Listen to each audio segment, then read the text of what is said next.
Welcome back to On the Record. We're here at the Breakaway event from CompTIA, and we're in Las Vegas, and I'm here with Natan Ovadia, and he works with Packet Trap, which is a division of Quest, right? Yes, a division of Quest Software. Yeah. So you're doing two jobs basically there. One is being a RMM, and the other one is being.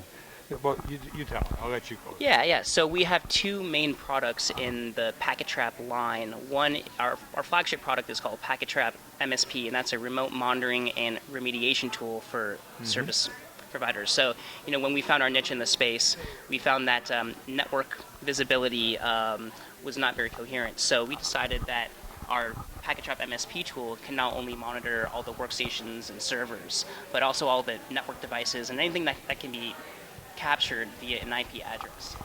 So that's one product on the monitoring and remediation side.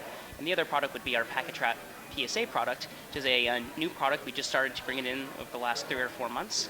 It was part of an acquisition of a company called Blue Folder out of Colorado Springs in Colorado.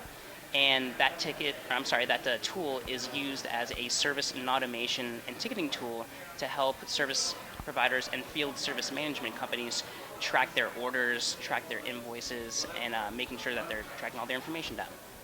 So you have some real large and very well-established competitors in there, but none of them offer both. Well, not really. What's the benefit of offering both? Yeah, that's a great statement. We found that the one thing that was lacking in the industry right now was one cohesive tool to help a managed service provider or IT service provider not only provide the automation and the types of technical services, but also how to track it as well. So there's, as an IT service provider, you have lots of different options in terms of where to go for those two different types of tools. And many of those vendors have some sort of integration. Our MSP tool integrates with many other third-party PSA tools and vice versa on the PSA side. But what we've been doing over the past 6 months and what we're continuing to doing over the course of the next year is really integrate as best as we can both those products so that you're not logging into two different tools to track your orders and to provide the remediation, but it's going to live cohesively in one solution. And that's really what we've been focusing on from a development standpoint over the course of the last few months.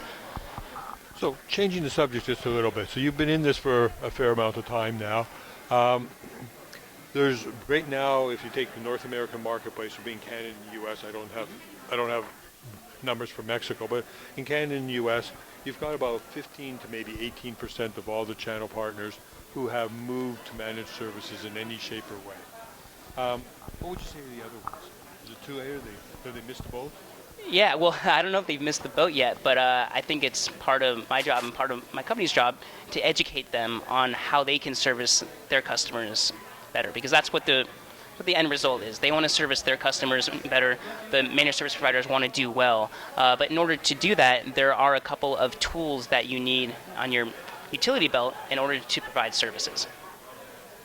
Yeah, absolutely. So, but it even goes even further than that. Just think about all the things. Like one, they're now on the same page as their customers, right? Because everybody knows what the price is. So when they come in and if they do have to do break fix or whatever it is, it's already a fixed fee, and everybody knows where they're doing. So they're happy to see them. They're not sort of happy a little bit because it's going to get fixed, but upset. And also from the channel partner's point of view, all of a sudden he gets their life back. Like, I mean, he's looking, he can see things that are happening 3-4 months ahead of time and fix them before there's even a problem. Yeah, that's the proactive and preventative maintenance that the IT solution provider can offer to their customers. Because at the end of the day, that's really going to reduce the mean time to resolution for the customers that they're supporting, so that they don't have to frantically call their service providers when an issue does fail. We totally understand that all of break fix work is never going to go away completely, but we can help mitigate that, or the solution provider can help mitigate that by providing a structured monthly recurring contract. It's interesting. I have quite a few friends who are resellers or VARs or solution providers or whatever else you call them, but they haven't moved into the managed services area.